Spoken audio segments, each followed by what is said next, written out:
અને પોતે એની પાછળ ને પાછળ ગયા જ. ત્રિલોકીમાં કોઈએ પણ આને આશરો ના આપ્યો. અને એવા સમયની અંદર છેલ્લે એમ થયું કે મને મારી જ નાખશે. ત્યારે સહસ્ત્રકુંજી ભગવાન સૂર્યનારાયણ દેવનો રથ જઈ રહ્યો છે. અને એ ભગવાન સવિતાપતિ ભાસ્કર દેવ અને એ સૂર્યનારાયણ દેવના ચરણમાં જઈને પડ્યો. ભગવાન સૂર્યનારાયણ દેવના ચરણની અંદર જઈને પડ્યો. એને પાવ પકડી લીધા. હે સૂર્યનારાયણ દેવ, મને બચાવી લ્યો, બચાવી લ્યો, હું તમારો શરણાગત છું, આપ મને છોડજો. ભગવાન નારાયણ આવી પહોંચ્યા. સૂર્યનારાયણ દેવને કહે છે, સૂર્યદેવ એને બહાર કાઢો, એને બહાર કાઢો. સૂર્યનારાયણ દેવ પ્રભુની સામે હાથ જોડે, પ્રભુ આપની વાત કરી, પણ પ્રભુ આપ તો જાણો છો આને નાશ કરવો એ પણ બરોબર છે. બંને પરમાત્મા સામ સામે છે. એક સૂર્યનારાયણ છે તો એક નારાયણ છે. આજ કહે છે પ્રભુ, હે નારાયણ, આપ જાણો છો કે કોઈ શરણે આવે તો એ શરણે આવેલાની સહાય કરવી, એની રક્ષા આપવી એ આપણી પરંપરા અને આપણી સંસ્કૃતિ છે. મારે શરણે આવ્યો છે અને જો આપ એને મારી નાખશો તો જગતની અંદર મારું નામ શું બનશે? ભગવાન નારાયણ કે છે, સૂર્યનારાયણ દેવ કોઈ વાંધો નહીં, ભલે રહ્યો, રવા દો. પણ જતા જતા પરમાત્મા ભગવાન નારાયણને કહેતા ગયા હતા કે હે સહસ્ત્રકુંજી, ધ્યાન રાખજે, તારી હું રાહ જોઉં છું. આ સૂર્યનારાયણ દેવના રથને છોડી અને જે દિવસે તું નીકળ્યો તે દિવસે તું ખતમ. અને ભગવાન નારાયણ એટલું કહી અને બદ્રિકાશ્રમની અંદર જઈ અને તપશ્ચર્યા કરવા માટે બેસી ગયા. પણ પહેલો વિચાર કરે, અહીંથી જવાય નહીં, જો અહીંથી બહાર નીકળું તો મરી જાઉં. સહસ્ત્રકુંજી યુગો સુધી, વર્ષો સુધી નહીં, યુગો સુધી સૂર્યનારાયણ દેવના રથમાં સંતાઈને રહ્યો. અને એ રથમાં રહ્યો ને તો જવાનું નામ ન લે. અતિથિ કબ ઘર સે જાઓગે, ક્યારે ઘરેથી જશો? તમે ઘર છોડીને ક્યારે જશો? પણ આ જવાનું, ઘણા એવા અતિથિ બનીને આવી જાય ને બાપા, એ જાય જ નહીં. એ એવા અતિથિઓ બનીને આવી ગયા હોય કે જાય નહીં. અને આજ આ સહસ્ત્રકુંજી એવો અતિથિ બનીને આવ્યો હતો કે જવાન માટે તૈયાર નહોતો. સૂર્યનારાયણ દેવ અવારનવાર કે ભાઈ હવે તું જાને, હવે રથ ખાલી કરીને. પણ એ તૈયારી એની નહોતી, એને જવું નહોતું. આ તરફ યુગો વીતી ગયા બાપ, યુગો વીતી ગયા. અને યુગો વીતતા વીતતા ભગવાન શ્રી કૃષ્ણ નારાયણ એનું પ્રાગટ્ય થયું. 5 પાંડવોના પ્રાગટ્ય થયા. ભગવાન ફરીને આ લોકમાં પધાર્યો. એવા સમયની અંદર એક ઘટના ઘટી છે. નરનારાયણ દેવ તો તપશ્ચર્યા કરતા હતા અને રાહ જોઈને હવે તો ભગવાન દ્વારિકાધીશ આવી ગયા. એવા સમયમાં ઘટના ઘટી છે. ભોજપુર નગર છે અને એ નગરની અંદર કુંતી ભોજ રાજા, અને કુંતી ભોજ રાજાના ત્યાં એક એની દીકરી છે જેનું નામ છે કુંતા. એક દિવસે મહર્ષિ દુર્વાસાજી આ નગરમાં પધાર્યા છે. રાજા પોતાના મહેલમાં લઈ ગયા છે. આ નાની એવી દીકરી કુંતાજી એ સંતમાં અતિ પ્રેમ, ઋષિમાં અતિ પ્રેમને કારણે એ સેવા કરે છે. દુર્વાસાજી જતા જતા અતિ પ્રસન્ન થયા અને એ પ્રસન્ન થઈને એને એક આશીર્વાદ આપ્યા. લે બેટા, આ તને હું 5 મંત્રો આપું છું અને આ મંત્રોને કારણે કરી અને તું જ્યારે લગ્ન કરીને સાસરીએ જા ત્યારે મંત્રનો પ્રયોગ કરજે.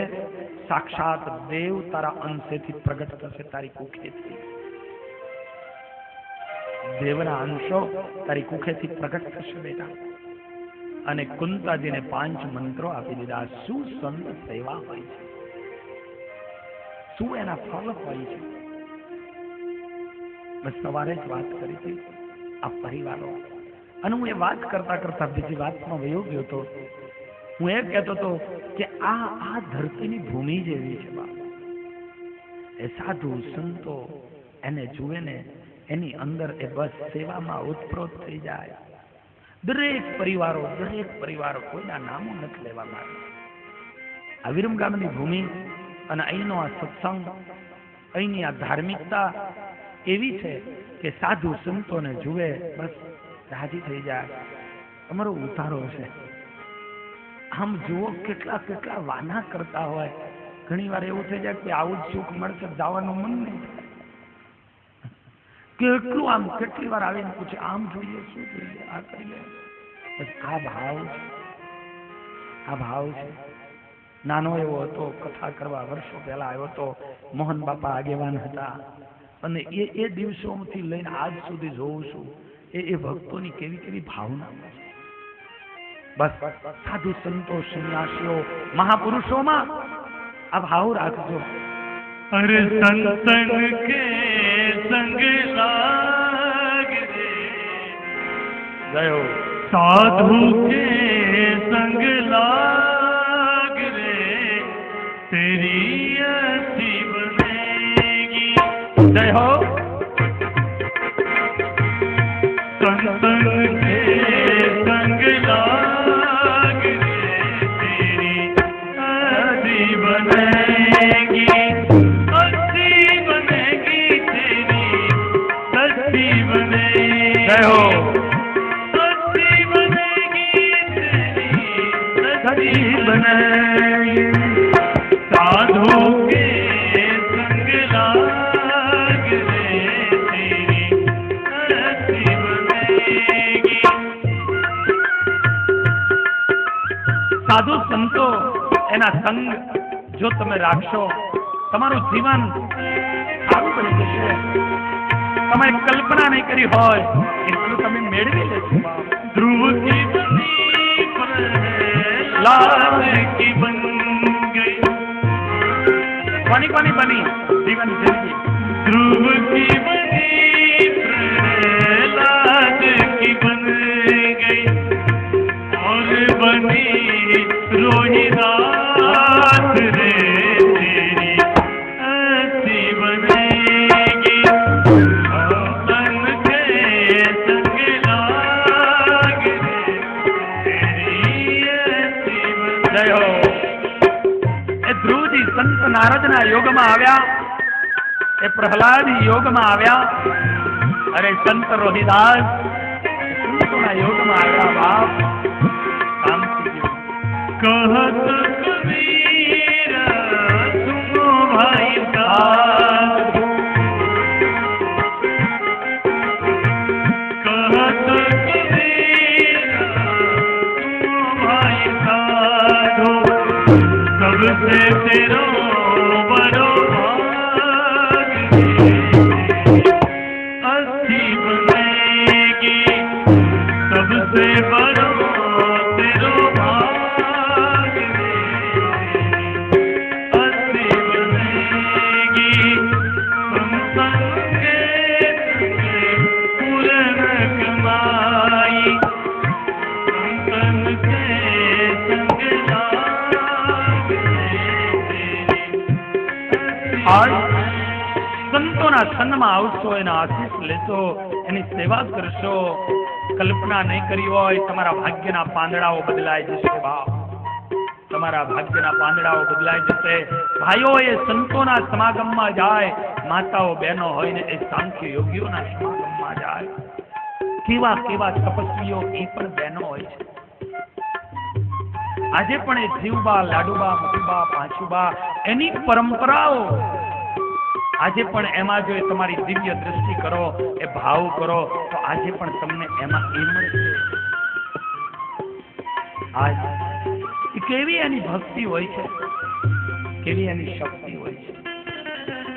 અહીંયા કુંતાજીએ દુર્વાસાજીની સેવા કરીને એ પ્રસન્ન થયા અને પ્રસન્ન થઈને એને 5 મંત્રો આપ્યા, ચાલ્યા ગયા.